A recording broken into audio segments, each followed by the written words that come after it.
బంగ్లాదేశ్ తీసుకొచ్చి పెట్టుకుంటది. And irony ఏంటంటే west బెంగాల్లో ఐఎన్డి అలయన్స్ ఎట్లా గెలిచిందో మనకు తెలుసు.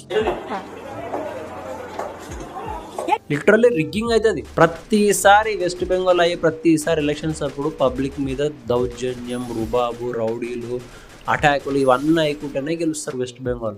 అందరూ తెలిసిన ముచ్చటనే, దాని గురించి మాట్లాడరు. వీళ్ళు ఎప్పుడు మాట్లాడరు. ఈ ప్రశ్న అయినా, తులసి చంద్ అయినా, ఆంధ్ర పాడ్కాస్టర్ అయినా వీళ్ళు ఎప్పుడు మాట్లాడరు. అండ్ ఇంకోటి ఏమన్నా, రాహుల్ గాంధీ ఫార్మ్ 6 ఇల్లీగల్గా యూజ్ చేసిర్రు, ఒక 70 years ఓల్డ్ ఉమెన్. అరే మీరు అస్సలు మాట్లాడద్దు ఫార్మ్ 6 గురించి.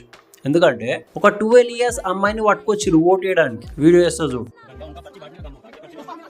ఇంతకంటే పెద్ద ఫార్మ్ 6 మిస్యూజ్ చూపెట్టలేం. సో ఇది ఓవరాల్ ముచ్చట. మీకు ఓట్ చోరీ గురించి అర్థమైపోయి ఉంటుంది. అని ఇప్పుడు చెప్తున్నా, ఇన్నిగానే ఇన్సిడెంట్లు చెప్పినా, ఇన్నిగానే ఎగ్జాంపుల్ చూపించిన. ఈ కొడుకులకి ఏం గుర్తుండవు. మా రాహుల్ గాంధీ సంథింగ్ పీకేసిండు, మా రాహుల్ గాంధీ ఎక్స్పోజ్ చేసిండు. ఎక్స్పోజ్ చేసినా కూడా దాంట్లో కూడా అన్ని half of facts, half of